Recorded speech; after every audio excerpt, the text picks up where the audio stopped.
nós já realizamos vários trabalhos em relação ao IPSENG, aqui na Comissão de Administração Pública, de visitas ao hospital, ao Centro de Especialidades Médicas, ao Centro Odontológico, audiências públicas. Estamos com a próxima marcada, que é a situação da enfermagem, junto ao IPSENG, que é uma pauta aí que o Conselho Regional de Enfermagem trouxe, vai ser no próximo dia 6 de maio. Então, a gente está fazendo um trabalho, desde o ano passado, muito robusto, de diagnóstico da situação do IPSENG, e no meio desse trabalho, então, nós nos deparamos com o projeto de lei, o 2238, que, de fato, desde o final do ano passado, era um projeto que o governo do Estado dizia que estava organizando para ser apresentado aqui na Assembleia. Então, ele chegou na semana passada, se eu não me engano, e já estava na pauta da primeira comissão. Acho que ele vai passar por 3 comissões, não é isso? Comissão de Constituição e Justiça, a Comissão de Administração Pública, que é essa comissão, e deve, com certeza, passar na Comissão de Saúde e na Comissão de Fiscalização Financeira e Orçamentária. Nós nos antecipamos, tão logo o projeto de lei foi protocolado, nós apresentamos esse requerimento nessa comissão, porque o projeto de lei será votado nesta comissão. Então, toda vez que tem projetos que tramitam nessa comissão, eu me esforço como uma das deputadas do Bloco Democracia e Luta para que a gente paute os projetos que são do nosso interesse, ou que não são, né, do nosso interesse, mas que a gente debata o conteúdo deles. Então, nós apresentamos o requerimento, estamos aqui, né, prontamente a solicitação feita por mim ao presidente da comissão, deputado Leonídio, ele autorizou o agendamento dessa audiência. Então, nosso objetivo aqui hoje é debater quais são os impactos desse projeto de lei, que é o 2238. Eu quero prestar contas que o projeto de lei 2239, que diz respeito ao Instituto de Previdência dos Policiais Militares, como os policiais militares, eles têm, né, o presidente da Comissão de Segurança Pública, que faz toda a pauta dos policiais militares, eu não achei adequado eu atravessar o trabalho de outro colega e puxar essa discussão. Então, quero, inclusive, justificar, né? A gente está tratando do IPSENG, dos servidores civis, pelo respeito. Eu também sou muito contra ficar atravessando pauta de colega que já está conduzindo os trabalhos. Mas quero já adiantar o meu posicionamento, que eu também serei contra esse projeto, porque ele vai desmontar o Instituto de Previdência dos Militares também, né? E quando ele tramitar nas comissões, eu estarei atuando nas discussões e na obstrução, né? E se tiver audiência, também estarei presente, mas pelo menos eu trago isso comigo, um pouco respeitar o trabalho, a agenda, né, que outro colega faz aqui na Assembleia, quando estamos na mesma direção. Como o deputado Sargento Rodrigues também tem um posicionamento a respeito, que é contrário, não haveria sentido eu atravessar qualquer discussão e não respeitar o colega. Então, eu quero explicar por que nós vamos tratar nessa audiência do IPSENG, do projeto de lei 2238, que já foi anunciado, estará na pauta de votação da CCJ novamente na próxima terça-feira, dia 30. E assim o governo faz persistentemente para conseguir aprovar. Tem pautas que elas são tão ruins e são tão inacreditáveis que a gente não acredita que elas serão aprovadas. Acreditem, elas serão aprovadas. Porque a nossa visão de mundo, muitas vezes, não é a que guia a visão de mundo da outra pessoa. Então, a gente acha inaceitável taxar mais as pessoas depois que elas chegarem aos 59 anos. Mas a nossa visão de mundo não é a visão de mundo de outras pessoas. Então, a gente precisa mobilizar muito. Porque se nós não mobilizarmos, acho que algumas pessoas vão achar que eu estou num dia pessimista, mas é num dia realista. Porque como eu estou aqui todo dia, eu sei como é que a casa funciona. Se não tiver mobilização, vai ser aprovado. Se não tiver pressão de fora para dentro, será aprovado. Não é? Então, mas com pressão de fora para dentro, a gente também consegue o impossível. Basta a gente lembrar da reforma da Previdência em 2020, que ela era da Previdência, trabalhista, sindical, não é? E do IPSENG. E administrativa. O deputado professor Cleiton está aqui conosco, já chegou, membro efetivo da comissão, parceiro aí das lutas, está nos lembrando. E nós impedimos a reforma sindical, administrativa e do IPSENG. No final, com a reforma da Previdência, muito diferente do que era. E por 2 ou 3 votos, nós teríamos derrotado a reforma da Previdência em 2020 também. Não é? Então, a gente consegue o impossível, não sendo maioria aqui na Assembleia Legislativa. Mas isso quer dizer que a gente tem que furar a bolha. Isso quer dizer que todo mundo tem que compreender a consequência desse projeto de lei e mobilizar cada vez mais pessoas para que a gente possa atuar. Vocês querem ver? Eu vou fazer uma última observação, eu vou passar para os nossos colegas deputados, mas se a gente tiver com acesso à internet aqui, nesse momento, pegar o nosso celular, vocês podem pegar junto comigo, que nós vamos fazer juntos. E lá no site da Assembleia Legislativa, almg.gov.br. Aí eu vou lá na aba Atividade Parlamentar. Aí eu vou lá na atividade parlamentar, projeto de lei. Eu vou clicar no projeto de lei. Vocês estão junto comigo? Eu estou rápida, professora. Não parece nem que a professora é alfabetizadora, né? Desculpa. Projeto de lei. Aí você vai lá no tipo, projeto de lei. Aí você vai no número. Vamos, qual é o número desse? 2238. De que ano? 2024. Só essas informações são suficientes. Pesquisar. Aí eu vou lá no projeto de lei 2238. Vocês acharam? Eu já achei. Primeiro, do ladinho do projeto, está escrito seguir. Para que a gente segue o projeto? Diferente do Instagram, mas a gente vai seguir o projeto para toda vez que ele tiver qualquer tramitação, você será informado pela Assembleia, diretamente. É bom a gente ser informado das coisas que impactam a nossa vida. E aí, aqui, nós precisamos resolver um problema que está aqui. Tem 22 pessoas contra esse projeto. 23 agora. 23 agora. Aqui também é importante. 24. É isso. Vai ter que subir. Tem que... E comente, porque aí você vai aqui no Opine. Mas, gente, isso eu estou ensinando só para o funcionalismo.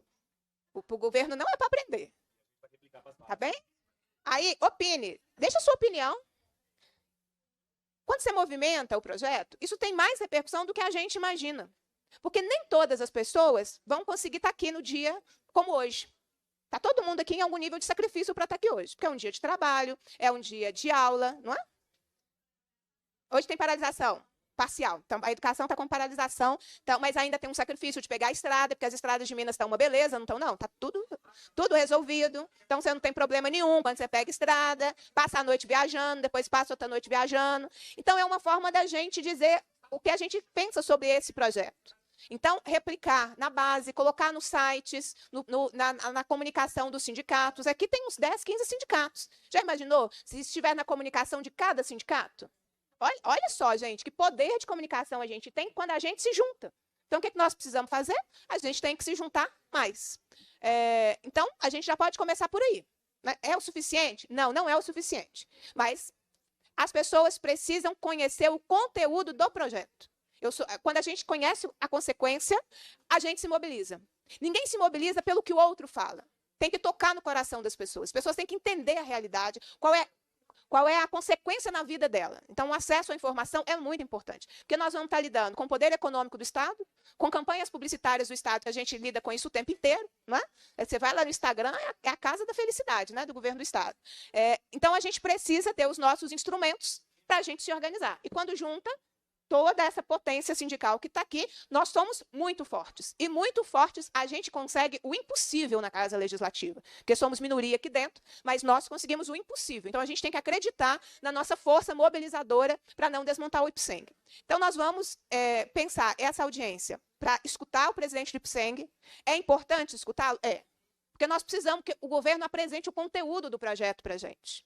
É muito importante. A imprensa está acompanhando muito essa audiência. Nós precisamos ouvir o conteúdo. Eu sei o conteúdo porque eu já li tudo. Mas o governo vai apresentar o conteúdo desse projeto para a gente. E, na sequência, os sindicatos vão se posicionar. Qual é a consequência desse projeto para toda a segurança pública na Polícia Civil, para os próprios servidores do IPSENG, para os servidores da educação, para os servidores do judiciário, que também são beneficiários do IPSENG, para a saúde. Tem muita gente que precisa falar sobre as consequências desse projeto. E essa é uma oportunidade importante para que a gente movimente aí e comece a acumular as forças em relação a toda essa pauta. Tem um limite, né? Os processos legislativos aqui, eles são mediados pela Secretaria de Governo. Então, eu quero lamentar a ausência da Segov aqui. A gente sempre convida a Segov, porque é a secretaria que faz a interlocução com a Assembleia Legislativa. A gente convida a CEPLAG, porque o IPSENG tem limites, e quem cuida desses limites, quem faz os seus limites, quem dificulta é a CEPLAG, e as duas secretarias se ausentaram. Então, tem um prejuízo inegável nesse debate, não no conteúdo do que você vai apresentar, mas no conteúdo de que é um projeto que está em tramitação na Casa, que quase foi aprovado hoje na Comissão de Constituição e Justiça. Então, quero lamentar esse comportamento do governo do Estado. Quando a gente convida secretarias que são relacionadas ao assunto, elas não aparecem.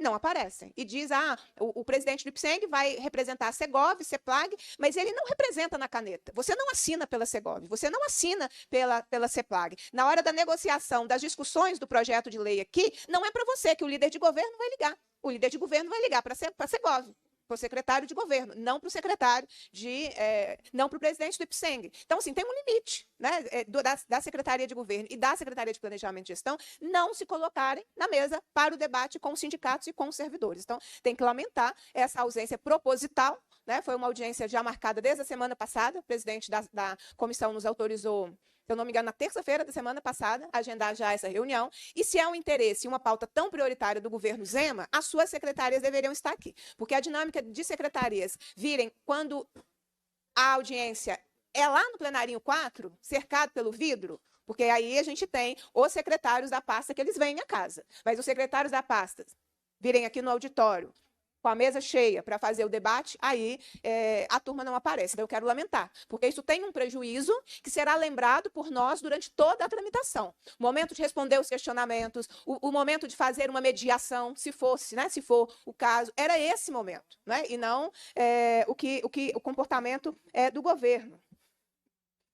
Não é? Então, é o comportamento do governo. E há uma contradição, porque o governo vetou a entrada de mais servidores no IPSENG. Nós vamos votar esse veto amanhã. O veto 8 vai ser votado amanhã. O que é que nós propusemos no final do ano?